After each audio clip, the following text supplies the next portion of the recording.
नमस्कार। ये आपका भारत लाइव है और जो कल आपसे बातचीत संवाद मैंने शुरू किया था, उस संवाद को आगे बढ़ाते हुए कि आखिर क्या होने वाला है इस देश में, क्या है इस देश की राजनीतिक गतिविधि और इस लोकतंत्र को हम कहाँ ले जाना चाहते हैं। ये सवाल सिर्फ राज सत्ता पर बैठे उन नेताओं के लिए, उन मंत्रियों के लिए नहीं, बल्कि आम जनता के लिए भी है। हमारा आपका भी फर्ज बनता है कि हम जिस सरकार को चुन करके भेजते हैं उस पर निगरानी रखें, उसके गतिविधियों पर हमारी नज़र हो, क्योंकि एक राष्ट्र के निर्माण में सबकी अहम भूमिका होती है। आज जो संवाद आपके साथ हम करने के लिए हाजिर हुए हैं वो बिहार और बिहार से देश में उठ रहे राजनीतिक जो तपिश है वो किसे किसे झुलसा रही है, इस पर बात करने के लिए हाजिर हुए हैं। आज के संवाद में हम बहुत सारे ऐसे विषयों को सामने रखेंगे। खास करके इस संवाद में हम चाहेंगे कि आप जुड़ें और जुड़ने के बाद आप इस पर तार्किक विचार जरूर दें। कल काफ़ी लोगों ने जो मैंने बातें कही थी, जो तथ्य हमने रखे थे, उस पर अपनी प्रतिक्रिया दी है। उसी प्रतिक्रिया के तहत जो विचार मेरे मन में आए हैं और जो हमने उसकी गणना की है, गुना भाग किया है, उसमें मुझे जो लग रहा है कि आज के इस एपिसोड का नाम अग्निबाण रखा जाए, क्योंकि एक तरफ अग्निपथ स्कीम को लेकर के इस देश की सर्वोच्च सत्ता पर बैठी भारतीय जनता पार्टी काफ़ी कॉन्फिडेंट है, लेकिन दूसरी तरफ उसी की सहयोगी जनता दल यूनाइटेड इस स्कीम को पूरी तरह से फालतू, बेकार और वापस लेने वाला स्कीम बता रही है। बिहार में जो सरकार है वो सरकार और सरकार के मुखिया पर आरोप लग रहे हैं कि वो आंदोलन जो हो रहे हैं, राष्ट्रीय संपत्ति की जो नुकसान हो रही है, उसको लेकर के चुप्पी साधे हुए हैं। इसमें कितनी सच्चाई है ये आप राजनीतिक बयानबाजियों से देख सकते हैं। अर्ध सत्य की इस दौर में, सत्य की खोज में और अग्निवीर अग्निपथ को लेकर के जो झमेला मचा है, इसके पीछे का सबसे पहला जो तर्क है, पहला कारण है, वो ये है कि पिछले 2 साल से कोरोना काल में सेना में बहाली नहीं हुई है। इसके साथ ही जिन लोगों ने परीक्षा दिया था उनका भी समायोजन नहीं हो पाया था, तो निश्चित रूप से यह आक्रोश का एक कारण जरूर हो सकता है। लेकिन इसके तथ्यों को लेकर के जो सवाल भारतीय जनता पार्टी पर खड़े हो रहे हैं, वो सवाल नाजायज नहीं है, यूं ही नहीं है। उन सवालों का जवाब भारतीय जनता पार्टी को देना चाहिए, जो कि धीरे धीरे करके अब देना शुरू कर चुके हैं। हमने आपको कल उदाहरण में बताया था कि जिस तरह से इस देश में 3 धुरियां हैं, किसान, जवान और नौजवान, इन्हीं पर इस देश की पूरी तंत्र व्यवस्था टिकी हुई है। और ये जो सरकार चाहे केंद्र में हो या फिर बिहार में हो, इन्हीं 3 कंधों पर टिकी हुई है। और चौथा हमारी न्याय व्यवस्था है। हमारे देश में एक परंपरा चल बैठी है कि कार्यपालिका पर न्यायपालिका को हमेशा अंकुश डालना पड़ रहा है और हर मामले न्यायालय तक जा रहे हैं। ये देश का दुर्भाग्य कहा जा सकता है। सर्वोच्च सत्ता पर बैठे लोग देश की मूल धारणा, मूल तकलीफ जो है, डिमांड जो है, उससे इतर अपनी सत्ता और कुर्सी बचाने के लिए योजनाएं बनाते हैं। और उन्हें लगता है कि जो योजना वो बना रहे हैं, चर्चा तो बहुत होती है। आपने देखा होगा कि तीनों सेना के प्रमुख आए, उन्होंने उदाहरण दिया कि दुनिया के लगभग 60 से ऐसे देश हैं जहां इस तरह की अग्निपथ योजना के तरह ही योजना लागू की गई है। बहुत सारे देशों में तो 2 साल, 3 साल, 2.5 साल में अनिवार्य सेवा कही गई है सेना के लिए, और उससे लोगों को रिटायर्ड किया जाता है। तर्क बहुत सारे दिए जा रहे हैं, लेकिन इन तर्कों के तथ्य आप उस आम लोगों को, उस व्यक्ति को, उस युवा को समझाने में अक्षम हैं जिन्हें आप सेना में भर्ती करना चाहते हैं। एक कहानी छोटी सी है मेरे पास, उस कहानी को सुनना बहुत जरूरी है और यह कहानी इस तथ्य से जुड़ी हुई है। एक राजा को किसी पर भरोसा नहीं हो रहा था। बहुत सारे लोगों को उसने अपनी सेवा के लिए बुलाया। लगातार उसने लोगों का जांच किया, परख किया, कई तरह की बातें की, लेकिन सब में कुछ ना कुछ कमी नजर आ रही थी। अंततः उसके इंटरव्यू में एक बंदर आया। उसकी एक्टिविटी, उसका चपलता, उसकी कार्यशैली सब देख करके और पुराने इतिहास को पढ़ करके कि यही वो प्रजाति है जिसने पहाड़ उठा लिया था, यही वो प्रजाति है जिसने रावण जैसे बलशाली को बहुत कुछ कर दिया था। और ये सारी बातें करने के बाद उस राजा ने उस बंदर को अपनी सेवा के लिए रखा, सुरक्षा के लिए रखा। बंदर बहुत अच्छा काम कर रहा था। उसकी सेवा की अवधि धीरे धीरे बढ़ती जा रही थी और राजा को भी संतुष्टि होती थी कि ये मेरी सेवा बहुत अच्छी तरह से करेगा, और कर भी रहा था। अचानक एक दिन की घटना है कि राजा सोए हुए थे और उनके शयन काल के समय उनके इर्द गिर्द परिक्रमा करता हुआ वो बंदर उनकी रक्षा कर रहा था। इसी बीच में एक मच्छर राजा के इर्द गिर्द मंडराने लगा और राजा की जो नींद है वो न टूटे, इसलिए बंदर ने उसे हटाने का प्रयास किया। लेकिन मच्छर तो मच्छर है, वो चारों तरफ इर्द गिर्द घूमते हुए राजा के शरीर पे जाके बैठ जाता था। जहां जहां बैठता था वहां वहां से उसे हटाने का प्रयास करता था, लेकिन मच्छर भी मानने के लिए तैयार नहीं था। बंदर को यह नहीं पता था कि उसे इस मच्छर को हटाने के लिए क्या करना चाहिए। गुस्से में आए बंदर ने जब बार बार हटाने के बाद भी वो नहीं भाग रहा था, तो उसे भी दंभ हुआ कि मैं तो राजा का सेवक हूं, अंगरक्षक हूं, सुरक्षा गार्ड हूं, मेरे सामने इस तरह की धृष्टता कर रहा है ये मच्छर। उसने तलवार उठाई और तलवार से मच्छर को काटने का प्रयास किया। मच्छर तो नहीं कटा, लेकिन राजा की गर्दन कट गई। रक्षा में हत्या का इससे बड़ा उदाहरण आप नहीं सुन सकते। कहा यह जा रहा है, और इस बात को अगर अपने हिसाब से केंद्र की सरकार इस योजना बनाने से पहले लोगों का मत लेती, लोगों तक ये बात पहुंचाती कि हम इस तरह की योजना लाना चाहते हैं।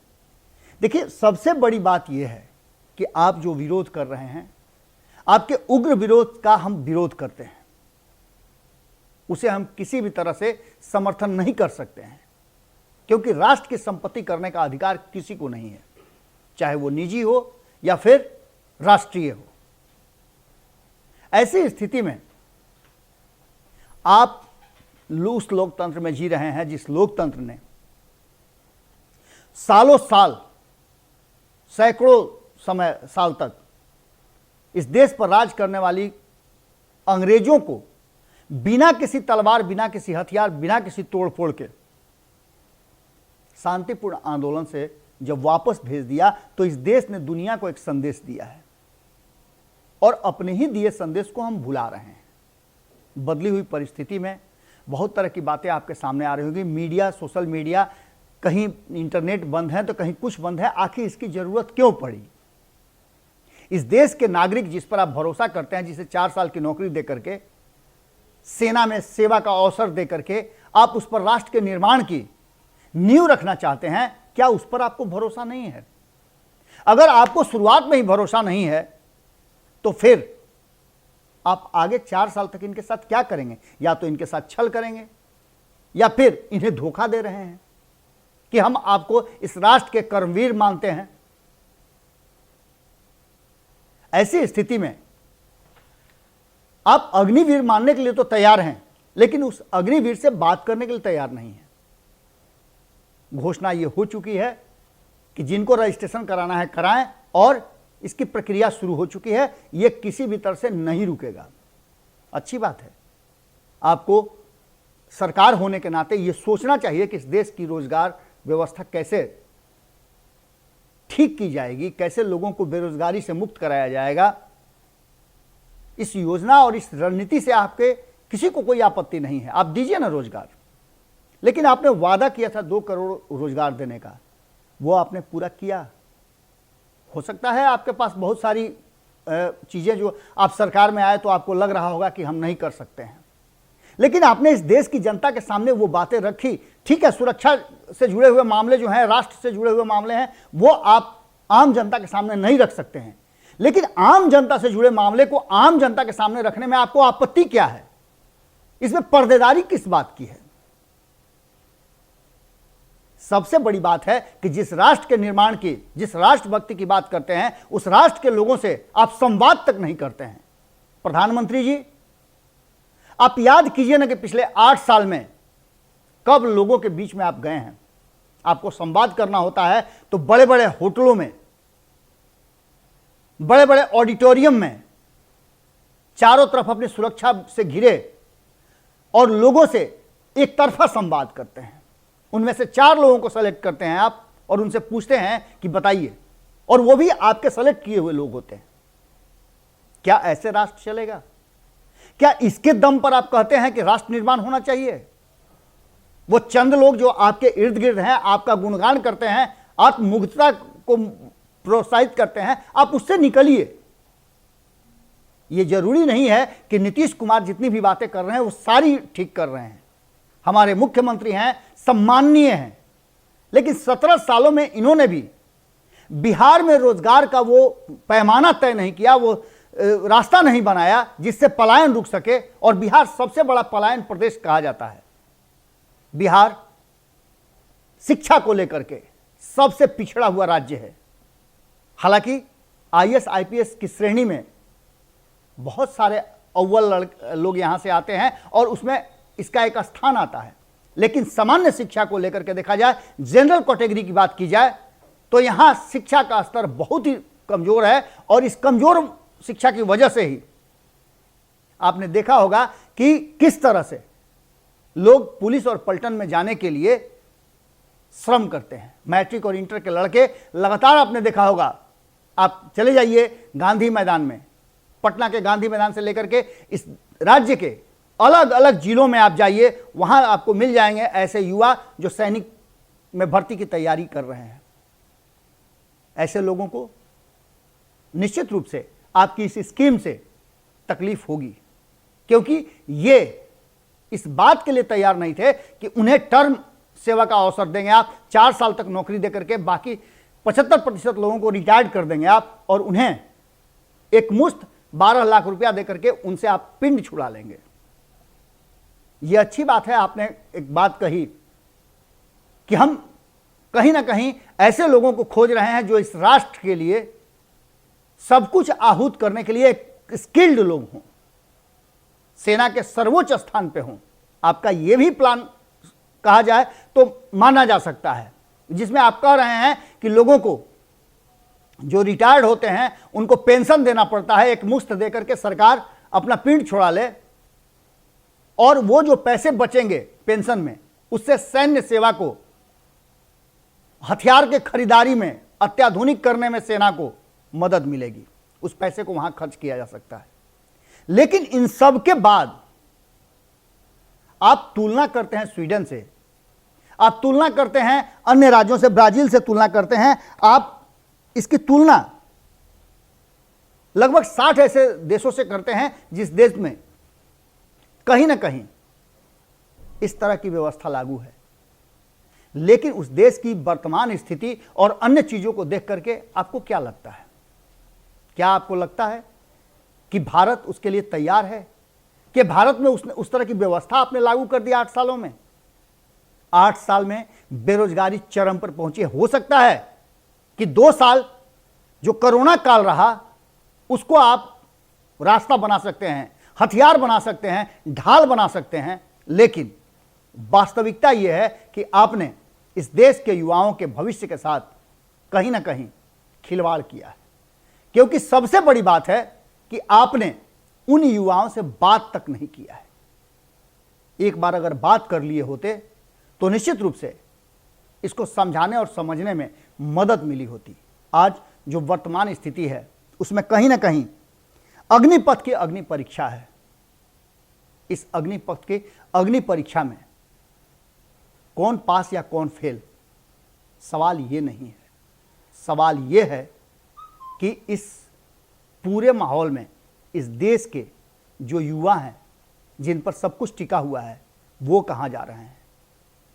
निश्चित रूप से सरकार बनाने, सरकार गिराने, अपने निजी स्वार्थ अहम की लड़ाई में आप आगे बढ़ रहे हैं। इस देश के युवा और इस देश के नागरिक राष्ट्र के प्रति बहुत ही ज़्यादा वफादार हैं। बात बिहार की जाए तो बिहार ने इस देश के निर्माण में अहम भूमिका निभाई है। अगर इस देश के तापमान में, इस देश के जलवायु में, इस देश की मिट्टी में, इस बिहार की धरती में अगर वो विशेषता नहीं होती तो गांधी जी को यहाँ से आ करके और आंदोलन शुरू करने की जरूरत नहीं पड़ती। ज्ञान के लिए लोग बिहार नहीं आते, बुद्ध बिहार में नहीं जन्मते। इन सारी बातों को लेकर के आप इस बात के लिए निश्चित रूप से अपने मन मस्तिष्क में सोच सकते हैं कि बिहार वो धरती है जहां राजनीति का जन्म होता है, राजनीतिक पैंतरे यहां सीखे जाते हैं, चाणक्य इसी धरती के हैं। और इस बिहार के लोगों को आप आंदोलन होता देख करके अगर राजनीति करते हैं तो इससे बड़ी गलती और इससे बड़ा एक सरकार के लिए नाकामी कुछ नहीं हो सकता है। जिस तरह से पिछले 2 सालों में, या कहा जाए तो पिछले 7-8 सालों में जो सर्वे बता रहे हैं कि मैन्युफैक्चरिंग सेक्टर हो या फिर निर्माण का सेक्टर हो, लगातार गिरावट आई है। खास करके शिक्षा प्रणाली हमारी ऐसी होती जा रही है कि सरकारी शिक्षा में बहुत सारी व्यवस्थाएं थी। आपको याद होगा पाठशाला की शिक्षा, आप आदिकाल से उठा करके देख लीजिए कि गुरुकुल की शिक्षा में क्या होती थी। तो गुरु के यहाँ जो ज्ञान, नैतिक ज्ञान की जरूरत के साथ साथ शारीरिक श्रम से के साथ साथ हर तरह से आपको परिपक्व बनाया जाता था। लेकिन आज की शिक्षा, जो कॉन्वेंट शिक्षा प्रणाली है, वो कहीं ना कहीं आपको आराम पसंद बनाती है, आपको कुर्सी के लिए मजबूर करती है। और निश्चित रूप से कुर्सी की नौकरियां, सेवाएं बहुत सीमित हैं। तो क्या इस देश के 140 करोड़ लोगों को, जिनमें से छांट करके आते हैं युवा, उन्हें एक समान नौकरियां दी जा सकती है? असंभव है। सरकार को इस दिशा में सोचना होगा और खास करके उन लोगों को भी सोचना होगा, उन अभिभावकों को भी सोचना होगा कि आप अपने बच्चों को अच्छी शिक्षा तो देते हैं, क्या अच्छा स्वास्थ्य दे रहे हैं, क्या अच्छी नैतिक शिक्षा दे रहे हैं आप? सिर्फ जिम्मेवारी सरकारों की नहीं है, हमारी आपकी भी जिम्मेवारी है। और इस नैतिकता और राष्ट्र निर्माण में हम सभी का योगदान है। लगातार सरकार ने कई स्कीम लाई है, लेकिन वो सारी स्कीम फेल है। उसका पीछे कारण जानते हैं आप में ये क्षमता नहीं है रिस्क लेने का, आप में क्षमता नहीं है लोगों को रोजगार देने का। इसके लिए आपको खुद को तैयार करना होगा और सरकारों को भी उदार होना पड़ेगा। जो वर्तमान स्थिति है उसमें एक चीज तो पक्का हो गया है कि अग्निपथ पर अग्नि परीक्षा सरकार की भी है और उन्हीं युवाओं की भी है। दोनों राष्ट्र निर्माण की बात कर रहे हैं, दोनों राष्ट्र सेवा की बात कर रहे हैं, लेकिन समायोजित कैसे होगा, विचार इस पर करना है। नीतीश कुमार की लड़ाई भारतीय जनता पार्टी से हो, भारतीय जनता पार्टी नीतीश कुमार पर हमला करे, ये बिहार को किस दिशा में लेके जाएगा? बार बार विपक्ष ये कहता है कि डबल इंजन की सरकार 2 दिशाओं में खींच रही है, ये साफ नजर आ रहा है। क्या इस राष्ट्र के निर्माण में आपसी द्वेष और सत्ता की, कुर्सी की खींचतान सब कुछ ले डूबेगी? सवाल बहुत हैं, इन सवालों के साथ आपको छोड़ करके जा रहे हैं। सोचिएगा जरूर कि क्या इस अग्निपथ में अग्नि परीक्षा देने वालों में से आपका भी नाम है? कैसे है, क्या है, हम अगले एपिसोड में आपसे बात करेंगे।